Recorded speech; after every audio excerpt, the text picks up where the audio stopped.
sebelum Bung Karno dibawa ke Bandung, itu sudah merasakan dinginnya penjara, di penjara Mergangsan. Oke. Tapi cuma berhenti di situ, Mbak. Nah, ini kan Mergangsan sebenarnya. Iya. Itu yang histori yang kami hilang.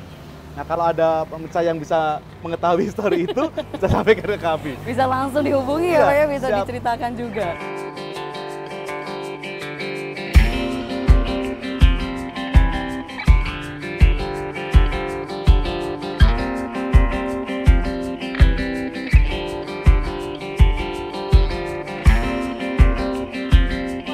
Ternyata hujan, Iya. betul-betul hujan ya Pak hari ini. Tapi untungnya kita sedia payung sebelum Betul. hujan. Jadi aman Sobat Harjo, karena hujan jadi pengen cepat buru-buru memang untuk masuk ke dalam juga ya Pak. Iya. Mungkin kita bisa sambil langsung aja kali ya Pak ya. Oke, kita sambil ini, Mbak. berjalan-jalan. Lihat-lihat ya. Oke. Ini yang kami rubah, Mbak, di fasad depan ini supaya masyarakat teredukasi, karena arah saya tadi adalah untuk edukasi. Di sini ada diorama yang menceritakan sebenarnya bagaimana perubahan paradigma penjara ke pemasyarakatan. Oke. Gitu. Jadi kalau Mbak Gia bisa lihat di mana awal itu adalah bagaimana pada saat penjajahan Belanda dan Jepang ada kerja paksa, ada pada waktu sidang tuh lesehan seperti itu gitu ya. Ada hukuman gantung pada waktu itu untuk pelaksanaan eksekusinya. Terus ini adalah menggambarkan penjara di bawah tanah. Oke. Ini penjara di bawah tanah. Terus itu kita gambarkan bagaimana Bung Hatta waktu ditahan di Bovendigul, penjaranya seperti apa, gambarannya seperti itu. Nah, ini adalah Bung Karno pada waktu di Bandung ya, di penjara di Bandung. Walaupun sebenarnya Bung Karno itu, kalau secara histori yang saya baca dari sejarahnya, Bung Karno itu sebenarnya ditangkapnya di Jogja. Oke. Dan di cerita itu disampaikan bahwa sebelum Bung Karno dibawa ke Bandung, itu sudah merasakan dinginnya penjara di penjara Mergangsan. Oke. Tapi cuma berhenti di situ, Mbak. Nah, ini kan Mergangsan sebenarnya. Iya. Itu yang histori yang kami hilang. Nah, kalau ada pemirsa yang bisa mengetahui histori itu, bisa sampaikan ke kami. Bisa langsung dihubungi ya Pak ya, bisa siap. diceritakan juga. Siapa tahu saya bisa tahu kamar selnya di mana gitu. Pengen ditandai, oh ternyata ini pernah didatengin di Bung Karno gitu. Karena ceritanya seperti itu. Iya. Oh berarti cuma ada clue Mergangsannya itu Iya, ya Pak ya? clue Belum ada Mergangsan. bukti bahwa ternyata barangkali memang pernah di sini gitu ya Betul, Pak ya? betul. Oke, selanjutnya gimana lagi nih Pak berarti? Jadi setelah kita gambarkan terkait penjara pada zaman dulu, munculnya ini. Dr. Saharjo sebagai konseptor atau penggagas dari adanya sistem pemasyarakatan. Sistem pemasyarakatan dengan 10 prinsip pemasyarakatannya, sehingga lebih mengedepankan bagaimana memberikan pembinaan kepada warga binaan. Ini yang kami gambarkan, bagaimana perubahan paradigma pada waktu sistem kepenjaraan, pada waktu penjajahan, merubah sekarang pemasyarakatan lebih kepada pembinaan. Kita berikan mereka bekal hidup, keterampilan, terus juga keagamaan, ini untuk sekolah, segala hal. Jadi ini yang kami gambarkan, Mbak. Ini yang menjadi dasar juga mungkin ya Pak, yang sampai saat ini masih dikembangkan, yang ada di Lapas Yogyakarta itu sendiri. Betul. Berarti nanti kita bisa lihat juga Pak di dalam untuk Nanti situasi bisa yang ada. kita lihat. Situasi realnya seperti itu. Tapi dia juga penasaran, kok tadi kan kita bertemu di pintu utama nih Pak. Kenapa sekarang kita dibawa ke sebelah sini Pak? Apakah masuknya berbeda gitu untuk pintu kalau kita mau masuk ke dalam Lapas Yogyakarta ini Pak? Ya. Jadi sebenarnya pintu itu Mbak, itu pintu pada zaman dulu, akses masuknya semua dari situ. Gitu ya, pengunjung, pegawai itu aksesnya dari situ. Tapi sekarang fungsinya, karena di gedung ini adalah perkantoran, hanya fungsi administrasi perkantoran saja, itu kami tutup saja.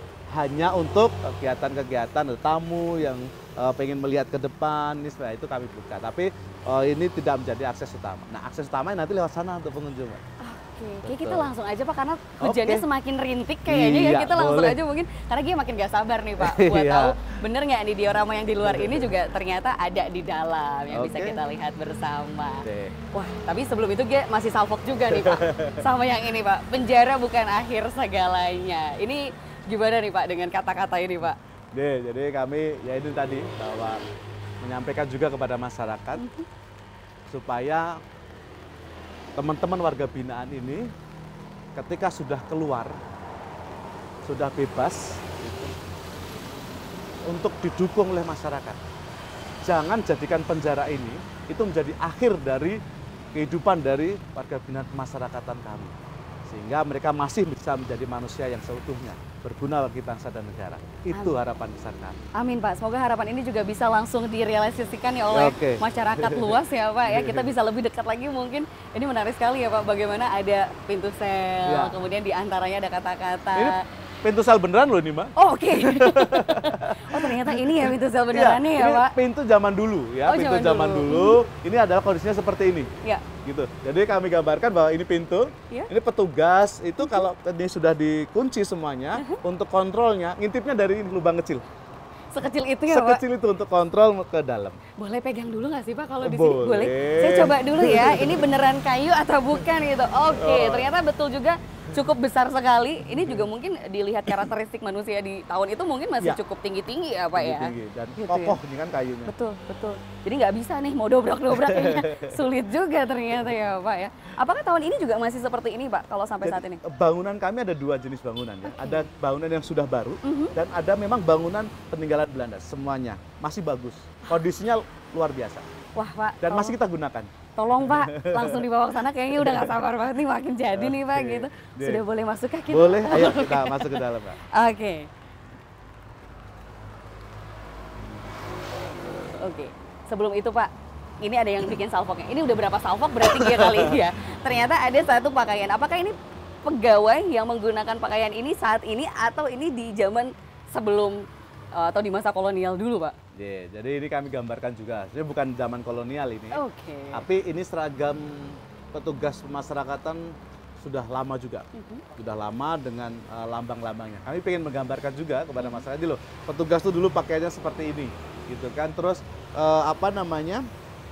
borgolnya ini adalah seperti ini, senjata yang digunakan pada waktu itu seperti itu, terus pedangnya juga ini seperti itu. Ini adalah perlengkapan kami dulu gitu ya, sebelum saya sudah menjadi pegawai.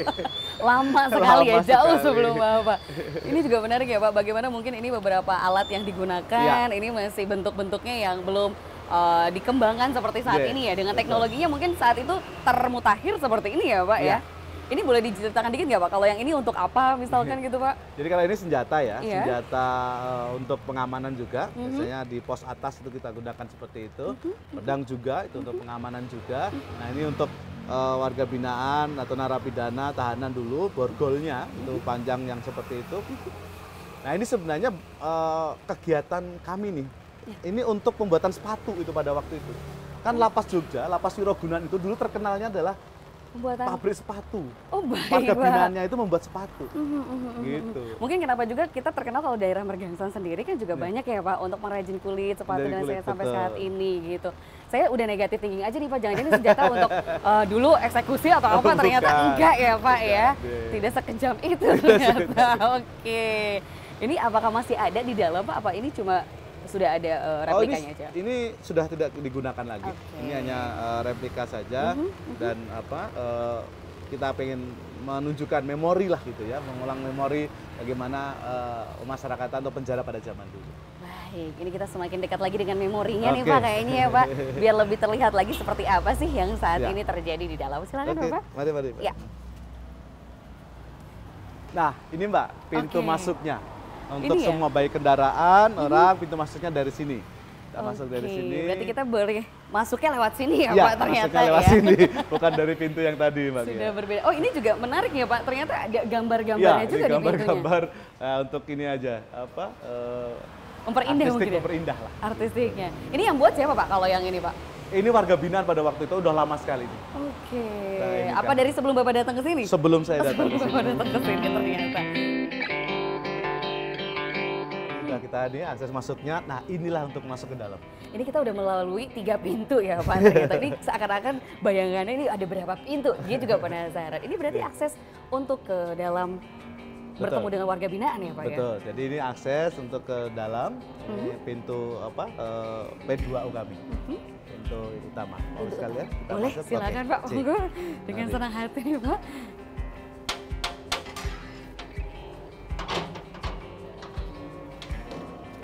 salah satu kegiatan kami itu kegiatan kesenian bagi warga binaan. Karena kita Jogja ya gamelan. Nah, itu tadi juga saya penasaran, kok dari dalam sudah terdengar suara gamelan? Apakah ini suatu suara playback? Ternyata live ya Pak di sini ya Pak. Inilah, jadi dari warga binaan kita kasih keterampilan untuk bisa memukul gamelan. Ini part favorit saya Pak, kalau mukul gamelan Pak. Rasanya pengen menari gitu rasanya. Dan ini secara psikologi juga bagus, bisa membuat tenang lah mereka juga. Salah satu hiburannya itu. Jadi memang ini latihannya seperti biasa di sini juga ya Pak, di Sanggar Seni Wiraguna Budaya. Selamat pagi Bapak semuanya. Ini ada berapa Pak berarti yang mengikuti kegiatan dari Sanggar Seni Wiraguna Budaya ini? Sebenarnya kami ada 20 orang. 20 orang? 20 orang, karena ini baru kecil Mbak. Ini kan gamelan masih sedikit. Kami masih ada yang besar, cuma masih dalam proses perbaikan ruangannya. Jadi ternyata selengkap itu ya Pak ya, untuk gamelannya ya Pak? Untuk gamelannya kita lengkap. Tapi pertanyaannya, Bapak bisa nggak main gamelan Pak? Sampai saatnya alhamdulillah belum. Jadi harus ikutan juga ya ternyata ya. Ini biasanya rutinitas latihan kalau gamelan sendiri berapa lama Pak biasanya? Di setiap hari apa Pak? Kita biasanya dalam seminggu 2 kali, gitu ya, karena masih banyak kegiatan yang lainnya. Gitu ya, kita biasa di hari Rabu, gitu ya, terus sama hari Sabtu. Rabu dan Sabtu seperti itu. Seperti kalau kita sekolah dulu keingatnya adalah kegiatan ekstrakurikuler ya Pak ya. Ini juga menjadi satu pengembangan jiwa tentunya. Oke, kita ke sana Mbak. Kita lihat tempat selanjutnya. Baik. Selanjutnya kita mau kemana nih Pak tujuan kita Pak? Ini assessment center. Assessment center, oke. Nungguin ya? Pengen tahu cerita lebih lanjut dari Lapas Yogyakarta? Tunggu part selanjutnya ya.